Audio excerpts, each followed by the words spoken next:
Hello dear students, आज हम जल उठाने वाले यंत्रों के विषय में पढ़ेंगे। जल उठाने वाले या जल उत्थापक यंत्र विभिन्न गहराइयों में उपस्थित और विभिन्न सिंचाई जल स्रोतों में उपस्थित जल को विभिन्न गहराइयों से उठाकर अपने मुख्य खेत के लेवल तक लेके आते हैं, जिससे कि हम उस जल का प्रयोग अपने खेत की सिंचाई में कर सकें। इसको हम लिफ्ट सिंचाई भी कहते हैं और इस लिफ्ट सिंचाई की जो दक्षता है वो इस बात पर भी निर्भर करती है कि जल उत्थापक जो यंत्र है उसका उसकी खुद की संरचना, जैसे कुआं, पंप आदि का डिजाइन निर्माण कितनी वैज्ञानिकता से किया जाता है। जल उठाने वाले यंत्र दो प्रकार के होते हैं। मुख्यतः जल उठाने वाले यंत्र दो प्रकार के होते हैं। पहला है पारंपरिक जल उत्थापक यंत्र, ठीक है। पहला है पारंपरिक जल उत्थापक यंत्र और दूसरा है उन्नत जल उठाने वाले यंत्र। तो पारंपरिक जल उठाने वाले यंत्र आपके जैसे बेड़ी या टोकरी है, ढेकली है, जो बहुत ही पुराने समय से हमारे किसान इन यंत्रों को प्रयोग करते आ रहे हैं। और एडवांस जल उठाने वाले यंत्र में आजकल जो इंजन, समरसेबल पंप या विद्युत मोटर का उपयोग किया जाता है वे होते हैं। आइए इसमें हम आगे देखते हैं, आगे इसमें कौन कौन से प्रकार के यंत्र हैं। अब देखिए, पारंपरिक जो आपका ये पारंपरिक जल उठाने वाले यंत्र है, इसमें इसको 3 कैटेगरी में बांटा गया है। नंबर 1 निम्न हेड। निम्न हेड में वे सभी पारंपरिक यंत्र आते हैं जो 1.2 मीटर की गहराई से आपका सिंचाई जल को उठा सकते हैं। जैसे आपकी झूलती टोकरी है, जैसे स्विंग बास्केट बोलते हैं, स्विंग बास्केट।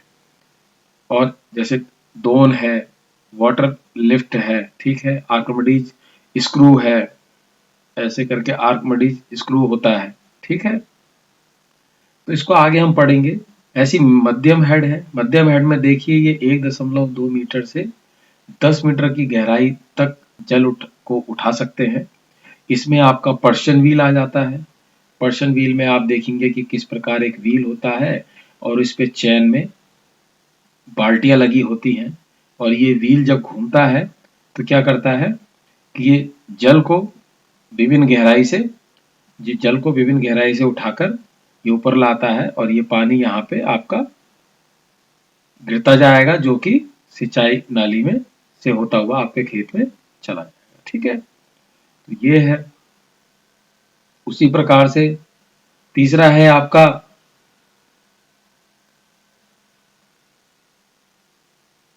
उच्च हेड, जो 10 मीटर से अधिक गहराई में जो सिंचाई जल को उठाने का कार्य करते हैं, उसमें ये यंत्र आप जैसे रस्सी और बाल्टी यंत्र आ जाता है, ठीक है।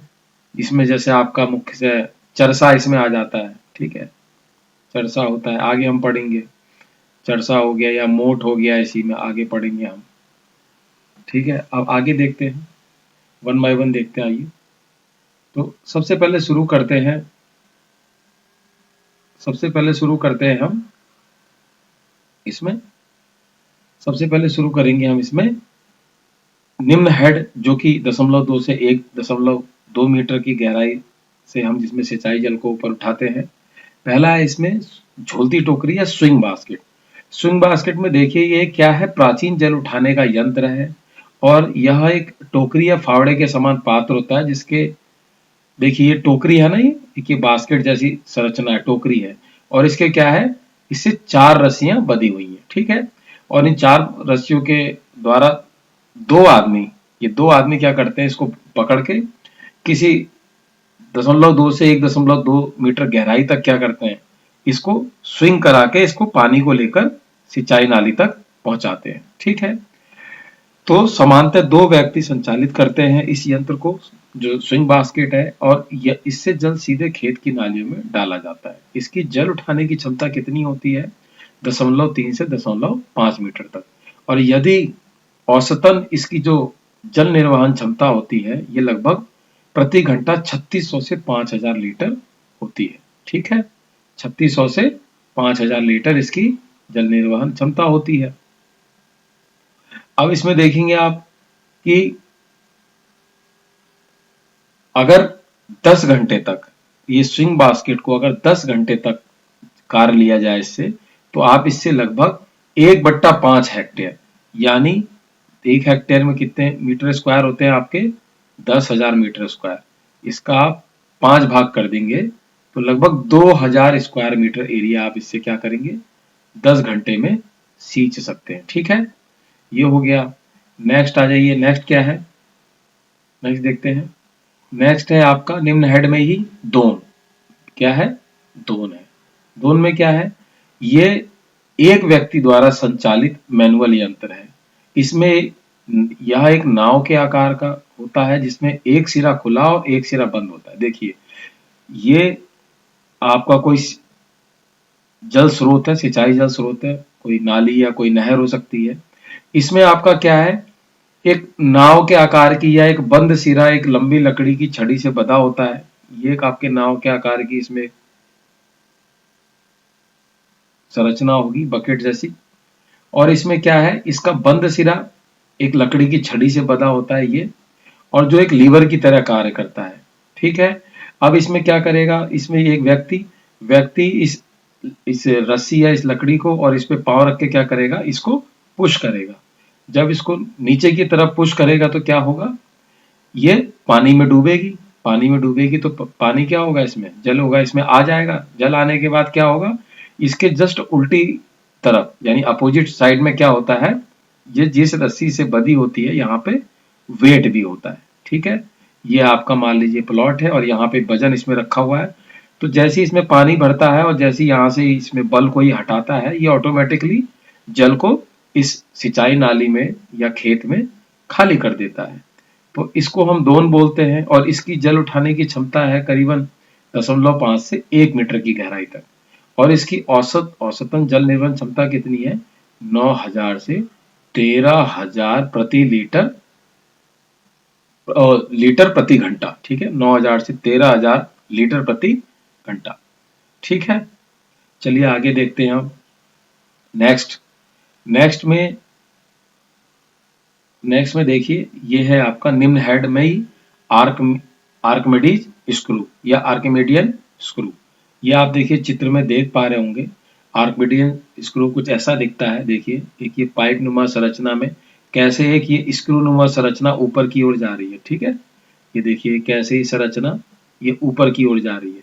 तो ये क्या होता है, ये जब इसी को जब हम इसको घुमाएंगे, जब ये सर्कुलर मोशन में गति करेगा यानी राउंड गति करेगा, किसमें, देखिए इसे एक या दो व्यक्ति द्वारा संचालित किया जाता है। यह लकड़ी या धातु से बना हुआ एक बेलनाकार ड्रम होता है जिसके अंदर क्या है, स्क्रू की आकृति होती है। देखिए स्क्रू की आकृति है ना, और इसे एक हैंडल के द्वारा घुमाया जाता है। ये देखिए यहाँ पे एक हैंडल लगा हुआ है, इस हैंडल के द्वारा लगाया जाता है। और ये क्या है कि ये धुरी से जुड़ा होता है, ये धुरी से जुड़ा होता है। और ये कितने कोण पे रखा जाता है, लगभग कम से कम 30 डिग्री से कम के कोण पे रखा जाता है। 30 डिग्री से कम के कोण पे इसको रखा जाता है। ये जो कोण है ये 30 डिग्री से लगभग कम का कोण होता है। ठीक है, अब इसकी जल उठाने की क्षमता 0.5 से 1.2 मीटर तक होती है। औसतन जल निर्वहन क्षमता इसकी कितनी है, इसकी देखिए थोड़ी ज्यादा है, 14000 से 19000 लीटर प्रति घंटा तक। और यदि एक दिन में यानी एक दिन में लगभग 10 घंटे अगर इसको चलाया जाए तो ये लगभग 1/3 हेक्टेयर भूमि को सिंचाई कर देता है। और जब ड्रम का निचला हिस्सा जो निचला सिरा है आधा जल में डूबा रहता है, तो यानी अगर इसका हिस्से को हम आधा जल में डुबा दें तो इसकी दक्षता और अधिकतम होती है।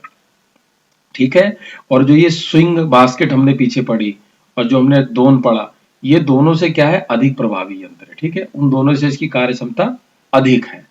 ठीक है, अब चलिए नेक्स्ट देखते हैं। तो इसको आप क्या कर सकते हैं, स्क्रीनशॉट ले सकते हैं इसको, और ये छोटे नोट्स बनाकर इसको आप एग्जाम में लिख भी सकते हैं। तो इन चीजों का ध्यान रखिए, स्क्रीनशॉट भी लेते रहिए। फिर आइए नेक्स्ट, निम्न हेड में देखिए अब क्या आ गया, अब आ गया वाटर व्हील। ये देखिए वाटर व्हील क्या है, इसे पशु चालित जैसे बैल से चलाया जाता है, ये पशु चालित होता है। और इसकी औसत जल निर्वहन क्षमता कितनी है? 40,000 से 50,000 लीटर प्रति घंटा तक इसकी इसकी भी क्षमता होती है। और निम्न हेड जो हमने ये यंत्र पढ़े, इनकी सीमाएं क्या क्या है? ये या तो हमें मैनुअल होते हैं, ऑटोमेटिक नहीं होते। ऐसा नहीं है कि कोई इंजन लगाया, आपने बटन दबाया और ये चले जा रहे हैं, मैनुअल होते हैं। इसको आपको खुद जाके खुद के द्वारा या बैलों का उपयोग करके इसको चलाना पड़ता है। ये इनकी सीमाएं हैं। और ये केवल तब तक उपयोगी जब जल की गहराई 1.2 मीटर से अधिक ना हो। ठीक है, इससे ज्यादा गहराई होगी तो ये यंत्र की दक्षता कम होती जाती है। ठीक है, और प्रक्रिया भी इनकी जल उठाने की धीमी होती जाती है। तो ये निम्न हेड के क्या है? ये इसकी सीमाएं हैं, इसको ध्यान रखिएगा। चलिए नेक्स्ट देखते हैं। ठीक है, अब देखिए ये आ जाता है नेक्स्ट, मीडियम हेड यंत्र, यानी मध्यम हेड यंत्र जो जल उठाने वाले यंत्र हैं। इनकी इनकी देखिए जो कैपेसिटी है जल उठाने की वो कितनी है? 1.2 से 10 मीटर की गहराई तक आप इसमें जो जो यंत्र आएंगे उनका उपयोग करके जल को उठाया जा सकता है। तो देखिए पहला ये है पर्शियन व्हील। पर्शियन व्हील की जरा संरचना आप इधर राइट में गौर करेंगे। देखिए ये एक व्हील नुमा संरचना है। ठीक है, ये व्हील नुमा संरचना है। ठीक है, और इस पर ये चेन लगी है और चेन में क्या लगी है? ये बाल्टियां लगी हुई है। बाल्टियां अलग अलग कैपेसिटी की होती हैं और जनरली ये 7 से 14 लीटर की एक बाल्टी होती है। ठीक है, जल उठाने की क्षमता इसकी 9 मीटर तक तो बहुत बढ़िया काम करता है। और औसतन इसकी निर्वहन क्षमता कितनी है प्रति घंटे? प्रति घंटे अगर आप इसको चलाते हैं तो लगभग ये 14,000 से 19,000 लीटर पानी आपका सिंचाई जल ले आता है। तो देखिए होता क्या है, ये शाफ्ट से जुड़ा हुआ है। शाफ्ट क्या है? आगे जाके एक गेयर में जुड़ी है। मान लीजिए शाफ्ट ये गेयर में जुड़ी है, दांतेदार गेयर है। ठीक है, अब इन गेयर के ऊपर क्या है? गेयर के ऊपर एक और हॉरिजॉन्टल गियर लगा होता है। ठीक है, हॉरिजॉन्टल यानी क्षैतिज दिशा में, ये नीचे वर्टिकल लगा है और ये क्षैतिज दिशा में। और इससे एक और शाफ्ट जुड़ी होती है जिसमें क्या है? आगे जाके इसमें बैल बंधे होते हैं और ये बैल जब गोल गोल घूमते हैं तो इन गियरों को घुमाते हैं। गियर जब घूमते हैं शाफ्ट घूमती है, शाफ्ट घूमने से ये क्या है? व्हील घूमने लगता है। और व्हील घूमता है तो ये चैन क्या है? बारी बारी नीचे जाती रहती है बाल्टियां, और जब ये ऊपर आती हैं तो ये सारा जल क्या कर रही है? ये जल को ये नीचे जो सिंचाई नाली है इसमें गिरा रही है और इस सिंचाई नाली से होता हुआ जल आपका क्या है? मुख्य खेत में जा रहा है। अब इसे पर्शियन व्हील कहते हैं। इसी में एक और थोड़ा सा मॉडिफिकेशन किया गया। ठीक है, और मॉडिफिकेशन करने के बाद एक और यंत्र बनाया गया जिसे हम बोलते हैं मायादास लिफ्ट। जिसे हम क्या बोलते हैं? मायादास लिफ्ट। मायादास लिफ्ट क्या है? मायादास लिफ्ट मायादास लिफ्ट में अंतर ये होता है बच्चों कि जो ये शाफ्ट सिस्टम है, ये शाफ्ट सिस्टम नहीं होता। ठीक है, इसमें शाफ्ट नहीं होता। इसमें बस क्या करा गया, इसमें जो मायादास थे उन्होंने इस शाफ्ट को हटा के इसके ऊपर ही गियर के माध्यम से, ठीक है, ऐसा प्रयोजन करा कि इसमें शाफ्ट की आवश्यकता नहीं होती। जो बैल होते हैं वो बस सीधे क्या है? कुएं के चारों ओर ही चक्कर लगाते हैं। तो एक्स्ट्रा जो शाफ्ट होती है वो लगाने की जरूरत नहीं पड़ती। और ये दो प्रकार की होती है, सिंगल मायादास लिफ्ट भी होती है और डबल मायादास लिफ्ट। और सिंगल मायादास लिफ्ट में क्या होता है? इसमें बाल्टियों की केवल एक माला होती है, जबकि साधारण रैट में मुख्य अंतर यह है कि इसमें बाल्टियों के चक्र को शक्ति प्रदान करने के लिए एक अलग शाफ्ट की आवश्यकता नहीं होती। तो मैंने आपको बताया ना, जो पर्शियन व्हील है, ठीक है, ये पर्शियन व्हील जो है इसको रहट भी बोलते हैं। हम इसको क्या बोलते हैं? कंफ्यूजन ना करें आप लोग, इसको रहट भी बोलते हैं। तो रहट में क्या है? शाफ्ट होती है, लेकिन मायादास लिफ्ट में शाफ्ट की जरूरत नहीं होती। इसको इस प्रकार से मॉडिफाई किया गया होता है। ये मुख्य अंतर है। शाफ्ट न होने का कारण क्या होता है? इसमें जो फिर मायादास लिफ्ट में बाल्टियों को शक्ति कहां से मिलती है? इसको शक्ति प्रदान करने के लिए बैल कुएं के चारों ओर ही गोलाई में घूमते हैं, और रहट में बैलों को चलाने के लिए अलग चबूतरे, यानी रहट में तो अलग चबूतरे में बैल घूम रहे होंगे, लेकिन यहाँ पे ऐसा प्रयोजन गियर के माध्यम से कर दिया जाता है कि बैल को ऐसे जोड़ा जाता है कि ये कुएं के चारों ओर ही चक्कर लगा के वो इस रहट नुमा संरचना को घुमा देते हैं। तो मायादास लिफ्ट में क्या नहीं होता, मायादास लिफ्ट में आपका ये शाफ्ट की संरचना नहीं होती। ठीक है, इसको ध्यान रखिएगा, बस ये मुख्य अंतर है कि रहट में आपका शाफ्ट होती है, शाफ्ट ही आपकी क्या करती है, शाफ्ट को आपके ये व्हील को घुमाती है, जबकि मायादास लिफ्ट में शाफ्ट की आवश्यकता नहीं होती। ठीक है, और डबल मायादास लिफ्ट में क्या होता है, उसमें बाल्टियों की 2 मालाएं होती हैं। मायादास लिफ्ट नहर से पानी उठाने के लिए भी आप प्रयोग कर सकते हैं, और लगभग 5 मीटर की गहराई से पानी निकालने के लिए मायादास लिफ्ट अच्छी रहती है। और लगभग मायादास लिफ्ट अगर आप यूज करते हैं तो एक दिन में लगभग आप उससे अगर कार लेते हैं तो 0.40 हेक्टेयर यानी 1 एकड़ भूमि, 1 एकड़ भूमि आप क्या कर लेंगे, इससे सिंचाई कर लेंगे। ठीक है, चलिए नेक्स्ट देखते हैं।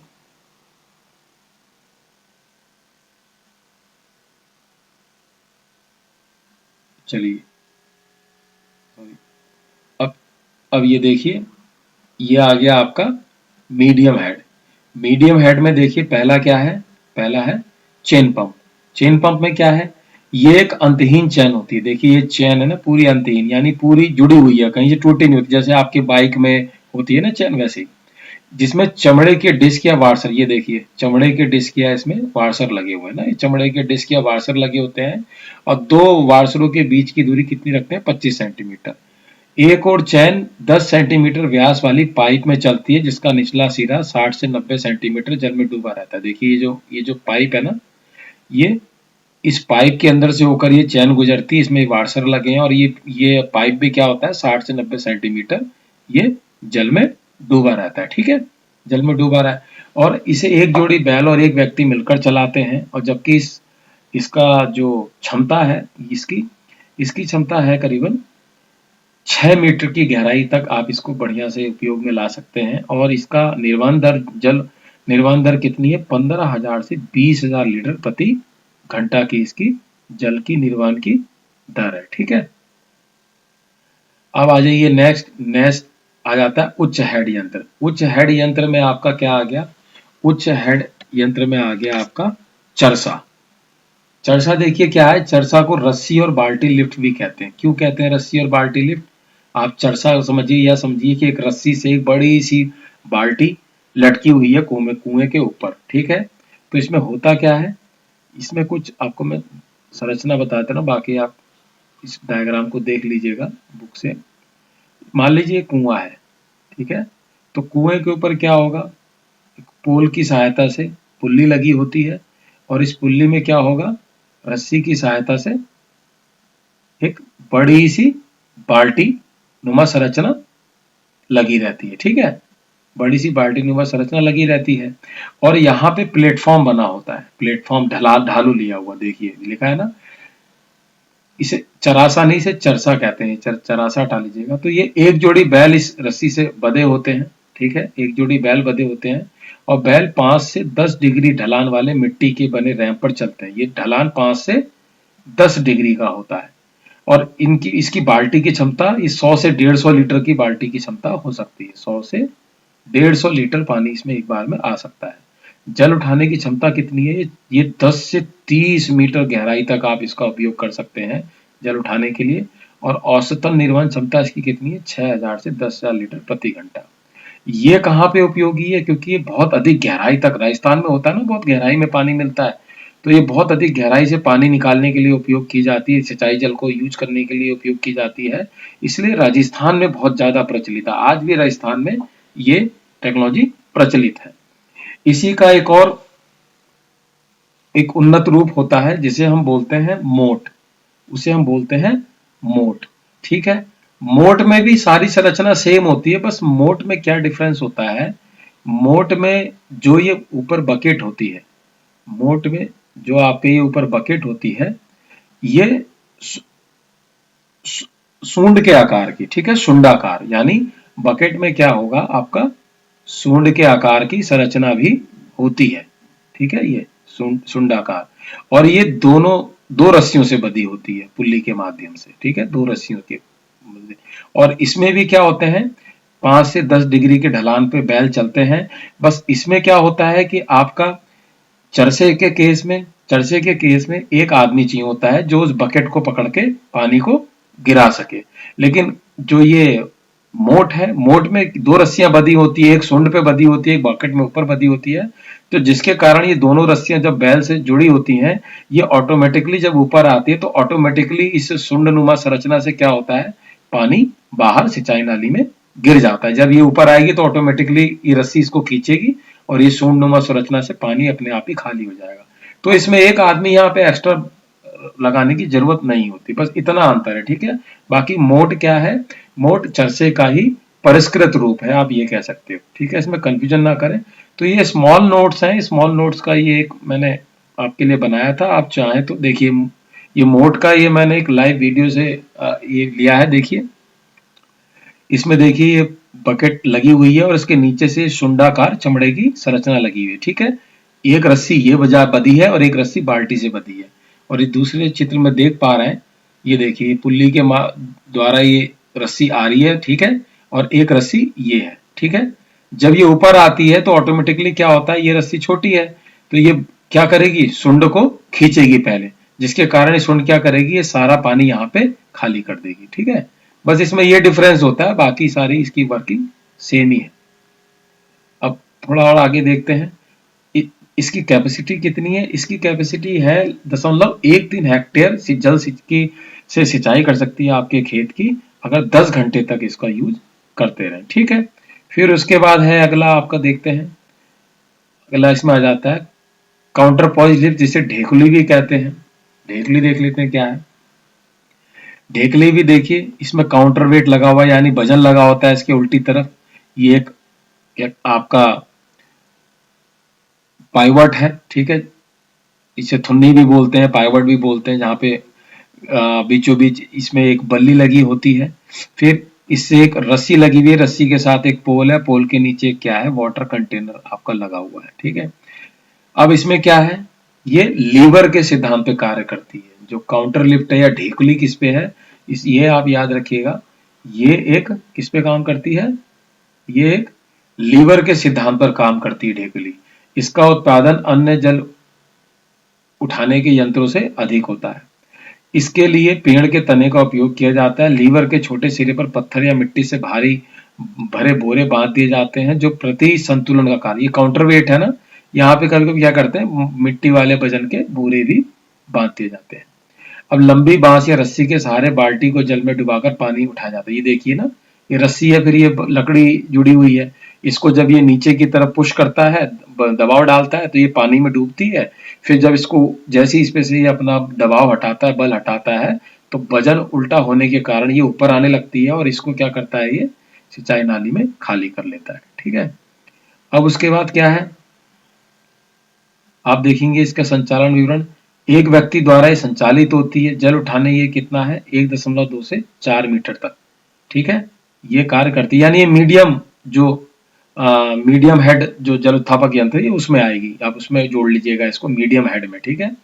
और औसतन इसकी जल निर्वहन क्षमता कितनी है, 2250 लीटर प्रति घंटा, और एक दिन में लगभग 0.3 हेक्टेयर खेत की सिंचाई कर सकते हैं इसके उपयोग से। दक्षिण भारत और बांग्लादेश के उत्तरी भागों में बहुत ज्यादा उपयोग आज भी की जाती है, ठीक है। अब आ जाइए, ये अन्य स्रोत हैं, वायु चक्की, ये तो आपके कोर्स में नहीं है, आप चाहें तो इसकी एक स्क्रीनशॉट ले सकते हैं, ठीक है। ये अन्य यंत्रों में आते हैं, ठीक है। वायु चक्की में देखिए, वायु की प्राकृतिक शक्ति से जल उठाने वाला यंत्र है। इसमें बड़े व्यास के पंखे या पंख लगे होते हैं। एक पहिया रोटर ऊंचे लोहे या लकड़ी के टावर पर लगा होता है। ये देखिए पंखी नुमा संरचना होती है, और जब हवा चलती है तो ये क्या करती है, इस पंखे को घुमाती है, जिसके कारण ये क्या करता है, ये पंखा घूमेगा और इसके जो पंप हैं वो कार्य करने लगते हैं, जिससे जल ऊपर उठता है। जल को प्राय किसी टंकी या जलाशय में पहुंचाया जाता है, जहां पर वो संग्रहित होता रहता है, ठीक है। और इसकी जो क्षमता है वायु की गति पर निर्भर करती है। अन्य स्रोतों में हाइड्रोलिक रैम भी है, ठीक है। तो ये आपके मुख्य जल उत्थापक यंत्र थे। आप इसका उद्देश्य यही था कि इसमें बहुत छोटे नोट्स के रूप में दिया गया है, आप चाहें तो इसको भी तैयार कर सकते हैं। आपकी पाठ्य पुस्तक के अलावा। ठीक है, ओके, थैंक यू, धन्यवाद।